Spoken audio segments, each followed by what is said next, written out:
ಕೇರಳ ನನಗೆ ಜನ್ಮ ಕೊಟ್ಟ ಮಣ್ಣಾದರೆ ಕನ್ನಡ ನನಗೆ ಅನ್ನ ಕೊಟ್ಟ ಮಣ್ಣು.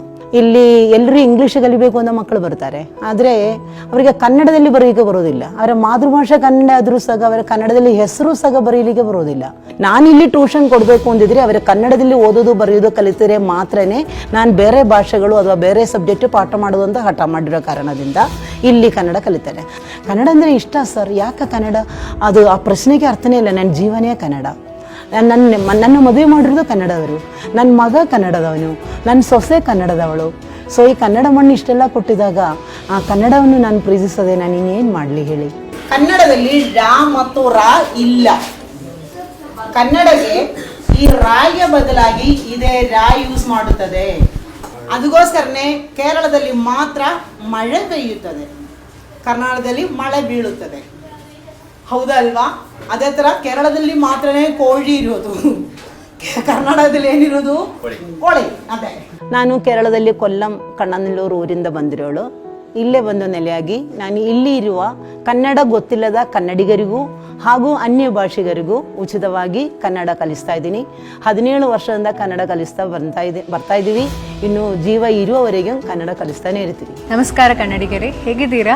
ನಾನು ನಾರ್ತ್ ಈಸ್ಟಿಂದ ಡಾರ್ಜಿಲಿಂಗ್ದ ಬಂದಿದ್ದೆ, ಈಗ ಕರ್ನಾಟಕ. ನಾನು ಈಗ ಸ್ವಲ್ಪ ಕನ್ನಡ ಬರುತ್ತೆ, ಬಟ್ ನಾನು ಪೂರ ಇಷ್ಟ ಇದೆ ಕನ್ನಡ ಲರ್ನ್ ಮಾಡೋಕ್ಕೆ. ಹಾಯ್ ಕನ್ನಡಿಗರು, ನನ್ನ ಹೆಸರು ರುದ್ರ. ನಾನು ಪಶ್ಚಿಮ ಬಂಗಾಳದಿಂದ ಇಲ್ಲಿ ಟ್ಯೂಷನಲ್ಲಿ ಬಂದಿದ್ದೀನಿ. ನನಗೆ 7ನೇ ತರಗತಿಯಲ್ಲಿ ಏನು ಕನ್ನಡ ಹೇಳೋಕ್ಕೆ ಮಾತಾಡೋಕ್ಕೆ ಬರೆಯೋಕ್ಕೆ ಏನು ಗೊತ್ತಿಲ್ಲ. ಆವತ್ತು ಮ್ಯಾಮ್ ನನಗೆ ತುಂಬ ಹೆಲ್ಪ್ ಮಾಡಿದ್ದು ಕನ್ನಡ ಮಾತಾಡೋಕ್ಕೆ ಬರೆಯೋಕ್ಕೆ. ಇವಾಗ ಚೆನ್ನಾಗಿದ್ದೀನಿ. ಇವತ್ತು ನನಗೆ ಕನ್ನಡ ಹೇಳೋಕ್ಕೆ ಬರುತ್ತೆ, ಬರೆಯೋಕ್ಕೆ ಬರುತ್ತೆ, ಮಾತಾಡೋಕ್ಕೇನು ಬರುತ್ತೆ, ಓದೋಕ್ಕೆ ಬರುತ್ತೆ, ಮಾರ್ಕ್ಸು ಚೆನ್ನಾಗಿ ಬರುತ್ತೆ. ನಾನು ಹುಟ್ಟಿದ್ದು ಬೆಳೆದಿದ್ದು ಆಂಧ್ರ ಕುಪ್ಪಂ ಅಲ್ಲಿ. ಸೊ ನಾನು ಇಲ್ಲಿಗೆ ಬರೋದಕ್ಕಿಂತ ಮುಂಚೆ ಒಂಚೂರು ಕನ್ನಡ ಗೊತ್ತಿರಲಿಲ್ಲ, ಫುಲ್ ವರ್ಸ್ಟ್ ಆಗಿತ್ತು. ಇಲ್ಲಿಗೆ ಬಂದಮೇಲೆ ಮ್ಯಾಮ್ ಸ್ವಲ್ಪ ಈಸಿ ವೇ ಎಲ್ಲ ಕಲಿತ್ಕೊಟ್ಟು ಇವಾಗ ಕನ್ನಡ ಒಂದು ಲೆವೆಲಿಗೆ ಓದ್ತೀನಿ, ಬರೀತೀನಿ, ಮಾತಾಡ್ತೀನಿ. ಕಳೆದ 17 ವರ್ಷಗಳಿಂದ ಕನ್ನಡ ಓದಲು ಬರೆಯಲು ಬಾರದ ಕನ್ನಡಿಗರಿಗೂ ಬೆಂಗಳೂರಿಗೆ ಹೊರ ರಾಜ್ಯದಿಂದ ಬರುವ ಉದ್ಯೋಗಿಗಳು ಹಾಗೂ ವಿದ್ಯಾರ್ಥಿಗಳು ಸೇರಿ ಸುಮಾರು 4,000ಕ್ಕಿಂತಲೂ ಅಧಿಕ ಜನರಿಗೆ ಸುಲಭವಾಗಿ ಕನ್ನಡ ಬರೆಯಲು, ಓದಲು ಮತ್ತು ಮಾತನಾಡಲು ಕಲಿಸುವ ಇವರ ಹೆಸರು ಡಾಕ್ಟರ್ ಸುಷ್ಮಾ ಶಂಕರ್.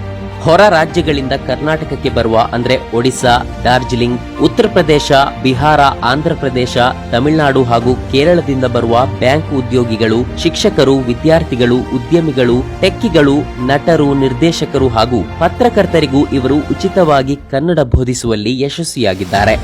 ಇವರದು ಕೇರಳ ಮೂಲ ಹಾಗೂ ಮಲಯಾಳಂ ಮಾತೃಭಾಷೆಯಾಗಿದ್ದರೂ ಕನ್ನಡದ ಮೇಲಿನ ಅಭಿಮಾನ ಹಾಗೂ ವಿಶೇಷ ಆಸಕ್ತಿಯಿಂದ ಕನ್ನಡ ಕಲಿತು ಬೇರೆಯವರಿಗೂ ಕನ್ನಡ ಕಲಿಸುತ್ತಿದ್ದಾರೆ ಮತ್ತು ಕನ್ನಡದಲ್ಲೇ ಎಂಎ, ಎಂಫಿಲ್ ಹಾಗೂ ಪಿಎಚ್ಡಿ ಮಾಡಿದ್ದಾರೆ. ತೊದಲ್ನುಡಿ ಎಂಬ ಮಕ್ಕಳ ಕನ್ನಡ ಮಾಸಪತ್ರಿಕೆಯನ್ನ ಆರಂಭಿಸಿರುವ ಇವರು ದ್ರಾವಿಡ ಭಾಷಾ ಅನುವಾದಕರ ಸಂಘದ ಅಧ್ಯಕ್ಷರೂ ಆಗಿದ್ದಾರೆ. ಇವರ ಈ ವಿಶೇಷ ಸೇವೆಯನ್ನ ಪರಿಗಣಿಸಿದ ಕರ್ನಾಟಕ ಸರ್ಕಾರ ಇವರ ಅಧ್ಯಯನ ಕೇಂದ್ರವನ್ನ ಶಾಶ್ವತ ಕನ್ನಡ ಕಲಿಕಾ ಕೇಂದ್ರವೆಂದು ಗುರುತಿಸಿದೆ.